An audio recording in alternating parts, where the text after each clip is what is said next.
Here's another great example. Let's say that a woman accuses you of being a player. I'll say to her, "Are you a nun? Because it's rude to call priests players. But I'll forgive you if you make a confession. Where's the craziest place you've ever had sex?" Now, after the woman makes the confession, which I usually can get out of them, I'll playfully call her a bad girl or a naughty girl and tell her that I like that. That's just basic reinforcement. If she happens to be, Christian, for example, I might say, "Oh my God, what would the people in church think if they knew about that? What would your parents think if they knew about that?" Then I might even reciprocate and tell her the craziest place that I've ever had sex. Let's break down what's going on here. When you tell her that you're a priest, she doesn't literally believe that you're a priest. But if she's got a morsel of humor inside her, she's going to play along. And she's going to end up getting sucked into your sexual frame. The first sexual frame is that although she insulted you, she can redeem herself. Namely by telling you the craziest place she's ever had sex. The second sexual frame she's getting sucked into is by her telling you the craziest place she's ever had sex.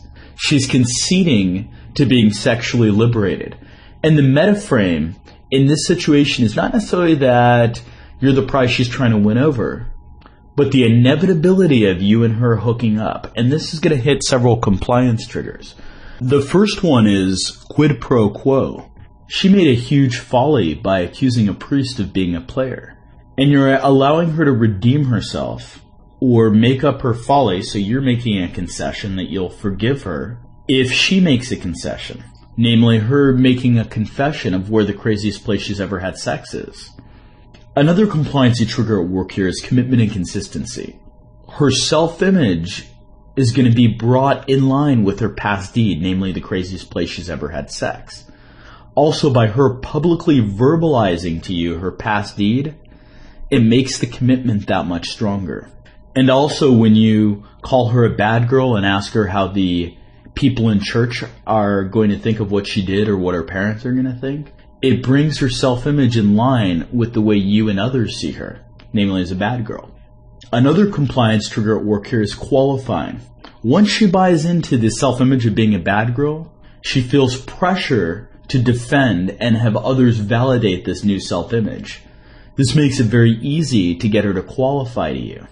And not only can qualifying get you what you want, but it also makes her more compliant.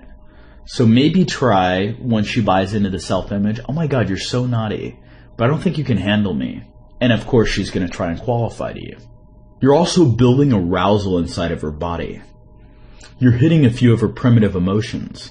Once she accepts and buys into the identity of being a naughty girl, you've evoked the primitive emotion needing your validation, needing to be validated as being sexual. And the other primitive emotion that you hit is fear of loss, fear of not being validated as a naughty girl. Also, through compelling her to reciprocate for acting rude, you're creating a tension loop inside her. This is going to build arousal.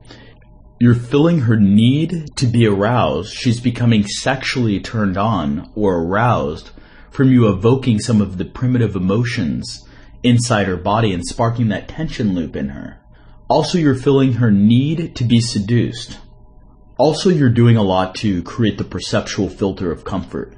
You aren't forcing her to share a sexual story with you. You aren't forcing her to act like a bad girl.